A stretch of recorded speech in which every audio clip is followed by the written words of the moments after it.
Et nous sommes de retour au plateau pour la dernière partie de cette émission. Nous abordons notre quatrième sujet. Nous parlons bien évidemment du Togo et de la Ve République. Quelle promesse? C'est notre interrogation. Nous entrons de plein pied dans la Ve République avec la mise en place des institutions phares, l'Assemblée nationale, le Sénat, et surtout le président du Conseil et le président de la République ce samedi et aujourd'hui encore, 6 mai, marquant normalement l'entrée de plein pied dans la Ve République. C'est parce que, on se rappelle, c'était le 6 mai 2024 que la nouvelle constitution a été promulguée. Elle se donnait 1 an, 12 mois pour la mise en place de ces institutions. Nous sommes donc de plein pied dans la Ve République. Au début, le débat avait tourné sur les conditions de modification de la Constitution pour nous faire entrer dans une nouvelle République. Aujourd'hui, que peut-on attendre de cette Ve République? C'est une évidence. Que doit-on espérer? Quelle promesse porte cette Ve République? Nous en parlons avec nos invités. Vous savez que pour le 4e sujet, la parole est à qui veut la prendre en premier. Donc, libre à vous, chers invités. Qui veut y aller en premier, honorable Russe? Honorable. Okay. La Ve République, le Togo est pleinement dans la Ve République avec la désignation du président du Conseil et l'élection du président de la République le samedi passé, le 3 mai passé. Et au fait, le délai après la promulgation de la nouvelle constitution le 6 mai 2024, le délai, au fait, en réalité, ça devait être le 5 mai. Hier à 23h59. Donc aujourd'hui, nous sommes pleinement dans la Ve République. Dans la Ve République. D'ailleurs, depuis le samedi, parce que c'était prévu dans les dispositions transitoires de la nouvelle constitution. C'est au plus tard, 12 mois. Donc, on a donné vu un an, déjà... mais c'était prévu que dès la prise de fonction du président du Conseil et du président de la République, ça veut dire qu'on est déjà à partir du 4, on était en plein pied, le 3 dans la Ve République. Donc, au fait, vous l'avez dit tout à l'heure, et ça a commencé par le changement de la Constitution et la promulgation de la nouvelle Constitution et la transition et la mise sur pied des institutions de la République. Il y a eu l'élection du Sénat et la mise en place du Sénat. Il y a eu, comme je viens de le dire, la désignation du Conseil, du président du Conseil conformément à la Constitution et à l'élection du président de la République. Donc, par rapport, pourquoi quand on fait des réformes, on veut aller de l'avant, c'est pour améliorer ce qui existait. Donc, quand on faisait le changement de la Constitution pour passer du régime présidentiel au régime parlementaire. Vous étiez député à l'époque? Oui, j'ai participé vraiment à l'élaboration et à l'élaboration de cette constitution, et j'ai participé comme vous le dites, aux travaux, à l'Assemblée, d'études en commission, tout ça là, et même à l'adoption de cette constitution. Donc, au fait, cette constitution, vraiment, c'est une constitution, comme vous l'avez dit, les promesses, c'est que cette constitution induit plus de représentativité, aussi de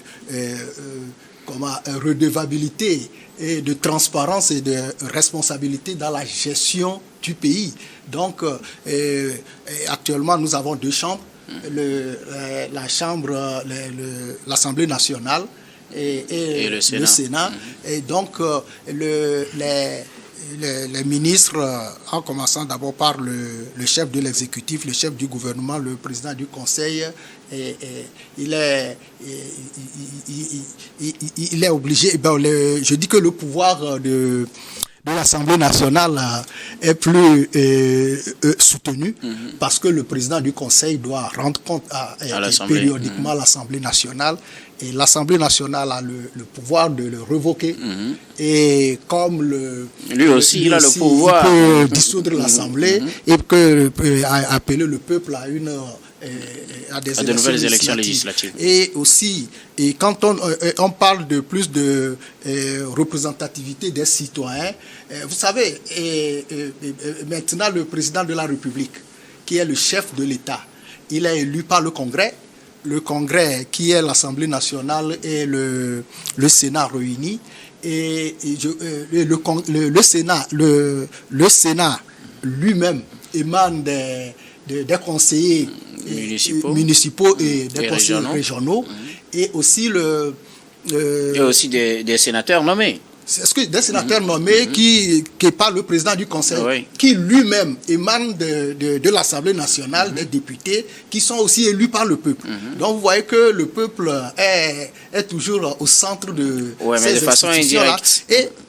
De façon indirecte. Et c'est ça aussi l'enjeu, le système politique, qui va permettre aussi aux partis de bouger dans le pays. Par exemple, il y a les élections municipales qui s'annoncent. Je crois que c'est le 10 juillet prochain, la date a été déjà annoncée. Donc un parti politique doit savoir que ça commence là. Le pouvoir, pour avoir le pouvoir, ça commence là parce que les conseillers municipaux sont nécessaires, incontournables pour l'élection et la mise en place, l'élection des sénateurs. Donc ça commence là. Et après, il faut aussi, c'est les populations, le peuple qui élit les conseillers municipaux. Après, il y aura les élections régionales. C'est le peuple qui élit les conseillers régionaux. Et c'est ces conseillers régionaux et ces conseillers municipaux qui se réunissent pour élire 2/3 du Sénat. Donc, un parti politique qui est créé et qui aspire au pouvoir pour gérer le pays ne doit pas négliger les élections municipales. Ça commence là. Donc, c'est ce que moi je pense que la Ve République et le régime parlementaire apportent de plus important dans le développement du pays. Ça, c'est au plan organisation politique. Oui, bien sûr. Et il faut une bonne organisation politique et administrative pour pouvoir évoluer sur le plan économique et social. On va toucher ces aspects tout à l'heure, mais permettez-moi d'avoir les analyses de Russe sur l'entrée dans cette Ve République avec les institutions principales qui sont déjà opérationnelles. La prise de fonction du président du Conseil, aussi du président de la République, du moins s'ils ont prêté serment samedi, et donc on entre de plein pied dans la Ve République. Il y a de cela d'ailleurs 1 an que cette nouvelle constitution a été votée. Comment déjà appréciez-vous cette nouvelle organisation du Togo qui quitte l'idée d'un président élu par les Togolais directement pour arriver à un président élu par les sénateurs et les députés, aussi un président de conseil désigné par le parti majoritaire à l'Assemblée nationale? Bon, moi j'ai 3 mots qui me viennent à l'esprit quand je vois tout ça. Le premier, c'est surprenant. Le deuxième, c'est curieux. Et le troisième, c'est frustrant. Pourquoi? Voilà. Surprenant parce que, mettons que le processus par lequel tout ce changement s'est déroulé était assez curieux, était assez rapide et la communication était assez bâclée. Donc, à la base, de toute façon, tout le monde a eu l'occasion d'assister à tout cela. Il s'est passé qu'on a fait des prises de décision sans pour autant qu'on sache exactement ce qu'on mettait dans ces décisions-là. Même c'est après d'ailleurs avoir commis l'action qu'on a expliqué aux gens, qu'on a fait un travail de pédagogie pour expliquer aux gens de quoi il s'agissait. C'est pour ça que je dis surprenant. Surtout que sur la méthode de changement de la Constitution. La méthode du changement de Constitution, surtout qu'en réalité rien ne semblait justifier que l'on se précipite pour le faire en réalité, d'autant plus que ça soit avant ou après la même constitution, c'est toujours le même parti qui était au top et qui avait la main sur la plupart des institutions. Après, quand je dis curieux, c'est tout simplement parce que, grosso modo, on s'est retrouvé le samedi avec un président du Conseil qui en réalité a pratiquement les mêmes attributions qu'un président de la République la Presque. quatrième, presque, Oui. les attributions d'un président de la République de la 4e République, avec un président de la République en réalité on ne connaît pas. Parce que oui, Non, j'ai pas l'impression. Non, ouais, c'est-à-dire objectivement, ok. si on descend au bas de cet immeuble, qu'on prend la première vendeuse qui passe et qu'on lui demande c'est qui le président de la République, et c'est pas c'est qui. Si on va demander, on va dans un bureau de l'administration, on demande c'est qui le monsieur, on sait pas c'est qui. Donc en réalité, on a un président de la République, on sait pas c'est qui. Ça peut être choquant, mais c'est une réalité. Alors.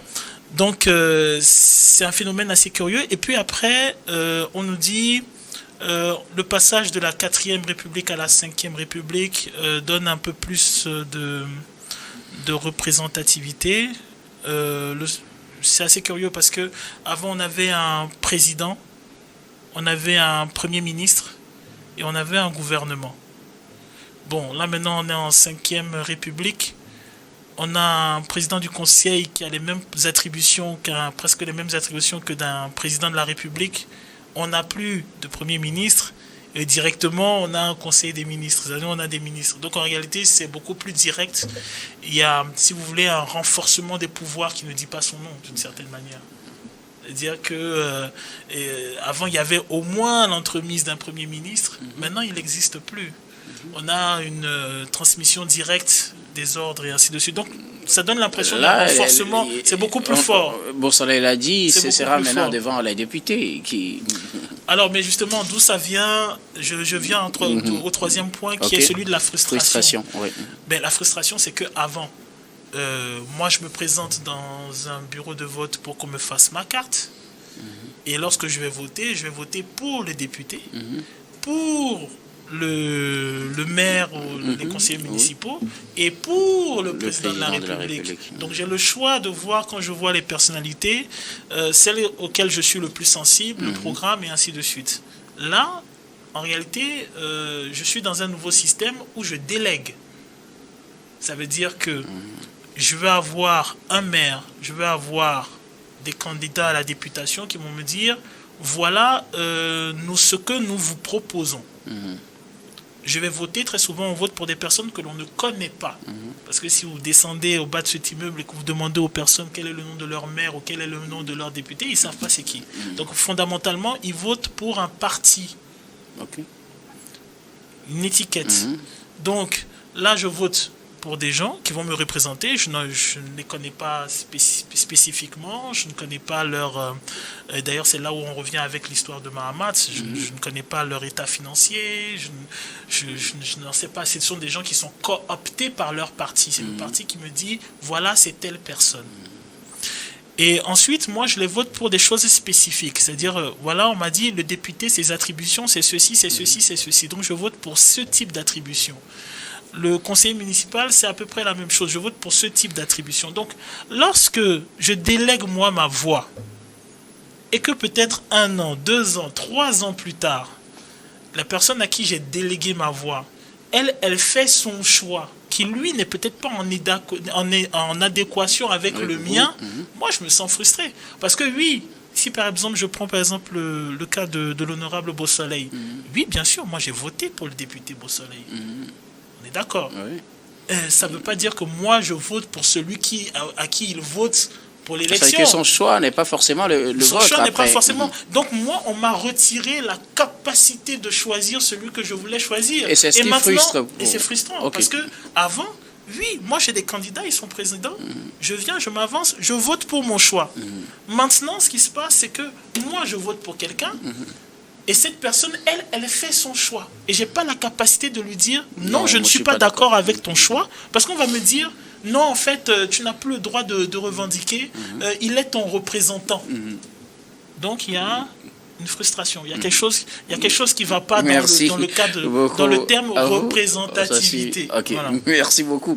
Représentativité, ça ne va pas pour Horus. Mais au-delà de cette idée de représentativité, de pouvoir avec la base qui choisit indirectement, est-ce que la 5e République va apporter quelque chose de nouveau dans le vécu quotidien du Togolais? Parce que quand vous faites peut-être une certaine observation, c'est comme les Togolais, ils ne sont plus tellement dans cette affaire de choix. On s'attend à des choses concrètes sur le terrain. Est-ce que la Ve République apporte quelque chose de nouveau? Ou bien l'idée de République a changé, mais le fond, ça va rester le même?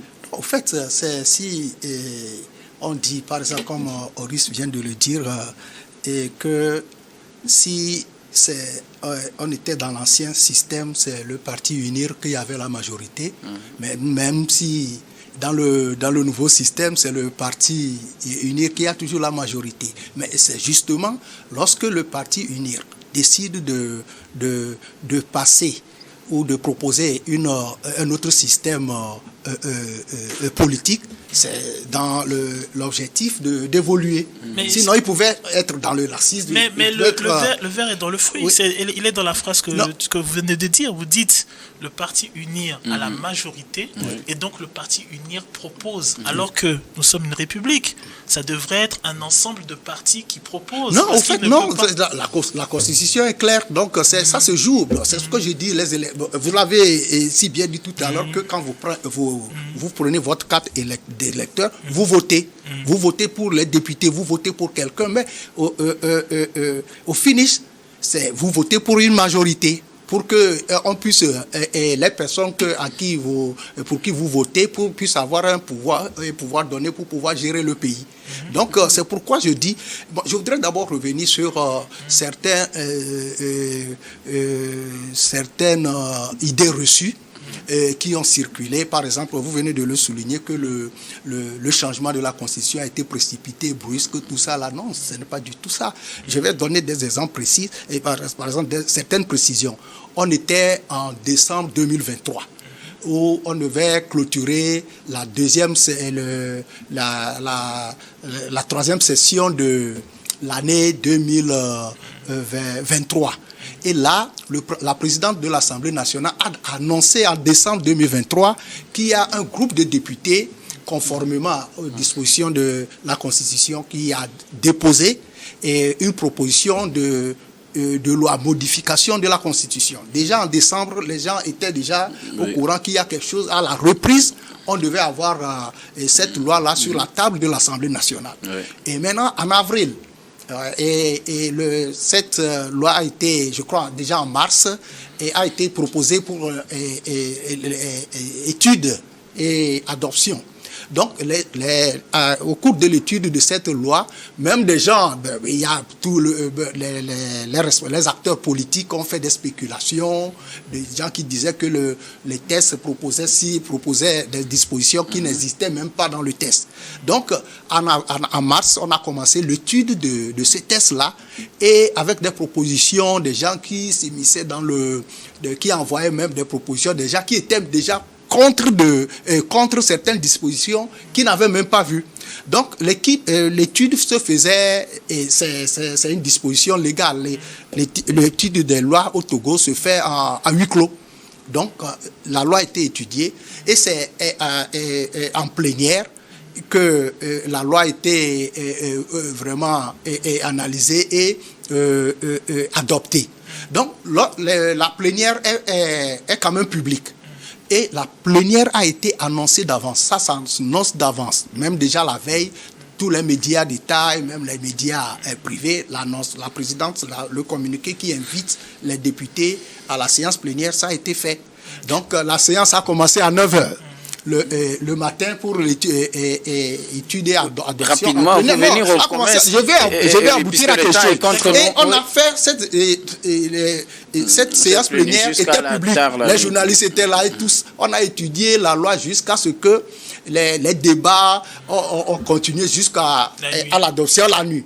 Maintenant, les gens disent que même les lois étaient adoptées en 4 minutes. C'est comme si, une minute, c'est comme si on a invité les députés la nuit pour adopter la loi là en cachette. Non, ça n'a pas été fait comme ça. Oui, maintenant, qu'est-ce que ça apporte? C'est le nœud de ma question, puisque le temps est contre nous. Et tout au long de ces études-là, nous, députés que nous étions à ce moment-là, on est allé sur le terrain pour expliquer aux gens. C'est pourquoi, par exemple, vous croyez si certains n'ont pas fait le travail là à leur base, au niveau de leur base, c'est pourquoi quand vous voyez les peuples, les populations sur surtout à l'intérieur du pays, qui adhèrent massivement à cette 5e République. Ça veut dire qu'un travail a été fait déjà à la base. Et moi, j'ai participé à ce travail-là.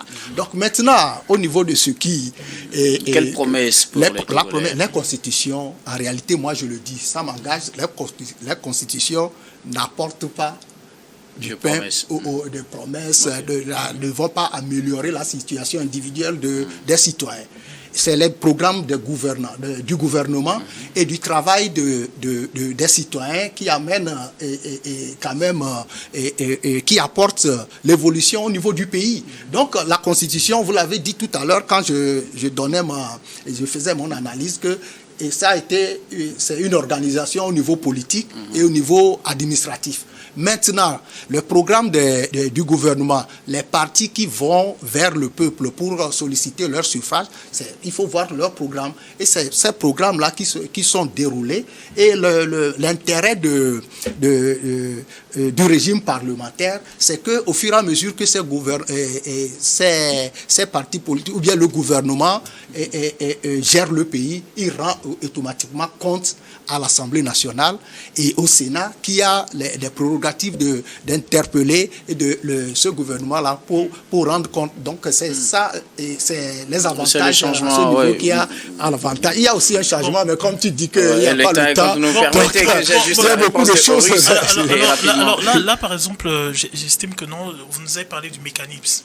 Voilà. Moi, par contre, je fais le parallèle avec l'assentissement populaire. On est togolais. Quand il y a assentissement populaire, on a les femmes qui font you-you dans la rue, on a les hommes qui s'embrassent et on a les enfants qui gambadent. Et quand on observe ce qui s'est passé, je n'ai pas eu le sentiment que ça soit de la prise de décision de faire la 5e ou de l'élection passée, qu'il y a eu un assentissement populaire. Bon, vous rentrez dans Lomé, vous parvenez dans Lomé. Limite, même il y a des gens qui n'étaient pas au courant qu'il y avait une élection. Ça, c'est factuel. Hein. Maintenant, cela étant dit, il y a quand même aussi des informations. Et vraiment, des fois, on n'est pas au parfum de ces informations. Quand je prends, par exemple, le président de la République, Jean-Lucien Savy de Tove, je te donne un exemple. Pas plus tard que ce matin, je parlais de ça à un regroupement. Des gens, des jeunes me disaient qu'ils avaient même étudié l'éducation civique à l'école, où il y avait le nom de Savy de Tove comme ministre. Comme ministre. Okay, d'accord.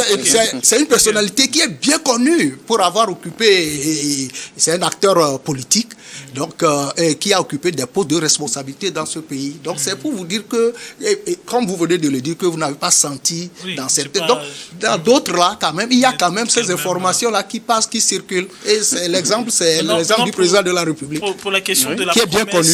Pour la question de la promesse, rapidement. Pour moi, c'est une continuité. Hein. C'est-à-dire, on ne peut pas parler de promesse, parce que si on parlait de promesse, ça sous-entendrait que ce qui a été fait n'a pas été bien fait. Et comme depuis un certain nombre d'années, on nous fait comprendre que ce qui est fait est bien fait, donc il va de soi qu'en réalité, il s'agit de continuité. Merci beaucoup. Je pense que, comme le temps est contre nous, on va s'en tenir à cela, faire un dernier tour pour vos mots de fin. Sur un sujet de votre choix, vous pouvez décider de rester sur ce sujet et aborder un autre sujet si vous voulez. Bon, j'ai pas de sujet spécifique. Voilà, je termine comme ça. Merci beaucoup. Qui me vient sur le moment. Merci beaucoup à vous, Horus Dankovi. Vous êtes activiste panafricain. Merci d'être passé sur ce plateau. C'est un plaisir. Bonsoir, Obekou, vos mots de fin. Oui, c'est pour faire un clin d'œil au bureau responsable de l'association Togo pour tout ce que je préside, pour les remercier pour la séance de travail qu'on a eue ce week-end qui a abouti à la sortie d'un communiqué de l'association Togo pour tous pour appeler le peuple togolais à adhérer pleinement à la 5e République et à soutenir les institutions de la République comme c'est du principe de l'association Togo pour tous qui a pour objectif de contribuer à la consolidation de la démocratie pour un développement harmonieux au Togo. Donc à tous les responsables de l'association Togo pour tous et aux militants, aux sympathisants de l'association Togo pour tous, je veux parler des membres actifs et et des membres sympathisants, je dis merci et que Dieu bénisse le Togo. Merci beaucoup. À vous, Bossola Yobekou, vous êtes ancien député, analyste politique et président de l'association Togo pour tous. Merci d'être passé sur ce plateau. C'est moi qui vous remercie. Nous disons également merci à toutes les équipes techniques et rédactionnelles qui nous ont aidés à préparer et à présenter cette émission. Merci beaucoup à Clesson Pignang et Richard Kourfanga à la réalisation. Merci à Stéphane Kouno à la caméra et tous les collègues à la régie. Merci surtout à vous, très chers téléspectateurs, de nous avoir suivis. C'est la fin de ce numéro de Regard Croisé. Je vous retrouve demain avec le même plaisir pour un autre numéro.